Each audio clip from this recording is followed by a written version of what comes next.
अस्सलाम वालेकुम। मेरा नाम ज़ैनब है। आज हम लोग सिर्फ हाथियों वाला का किस्सा पढ़ेंगे, जैसे इनके साथ क्या हुआ, किस तरह हुआ। अल्लाह सुब्हान तआला का घर खाना काबा। अल्लाह की इबादत के लिए जो सबसे पहला घर बनाया गया वो खाना काबा है, जो मक्का मुकर्रमा में है। हज़रत आदम अलैहिस्सलाम के ज़माने में ये घर इबादत और एहतराम और इज़्ज़त का मरकज़ रहा है।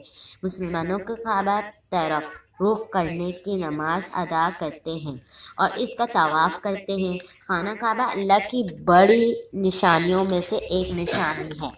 हज़रत नूह की कौम पर आने वाले तूफ़ान की वजह से खाना काबा की दीवारें गिर गई थी। अल्लाह सुब्हान तआला ने हज़रत इब्राहीम की वही के ज़रिए खाना काबा की बुनियादों और निशानदही कर दी।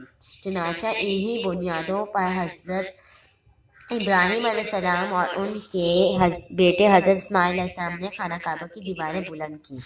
इब्राहिम का घर जाकर हबशा के बादशाह ने इब्राहिम को यमन का गवर्नर मुकर्रर किया। इब्राहिम ने यमन के इलाका ज़मआ में एक नहायत खूबसूरत और बड़ा घर जाकर बनवाया, जिसकी बुनियाद का मकसद ये था कि लोग खाना काबा की बजाय इस घर में आकर इबादत करें। ये बात अहले मक्का और दीगर अरब कबीले को बिल्कुल पसंद नहीं आई।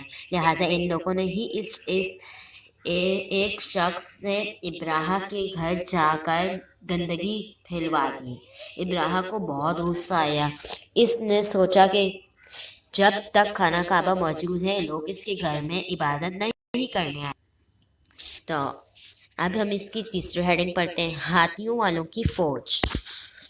इब्राहिम ने एक बड़ी फौज जमा करी और चुनांचे लंबी चौड़ी ताकतें हाथी भी अपने साथ ली।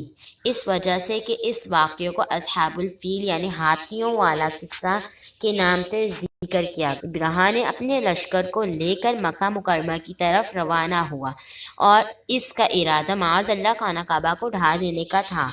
मगर मक्का मुकर्रमा पहुँचे तो पहले इब्राहिम ने अहले मक्का के पास पैगाम पहुँचवाया कि इसका इरादा सिर्फ खाना काबा को ढा देने का है और वो अहले मक्का से जंग नहीं करना चाहता, लेकिन अगर इन्होंने इसका रास्ता रोकने की कोशिश की तो वो इन सब को बर्बाद कर देगा।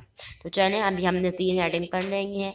अभी नेक्स्ट 3 हेडिंग नेक्स्ट वीडियो में पढ़ेंगे। अल्लाह हाफिज़।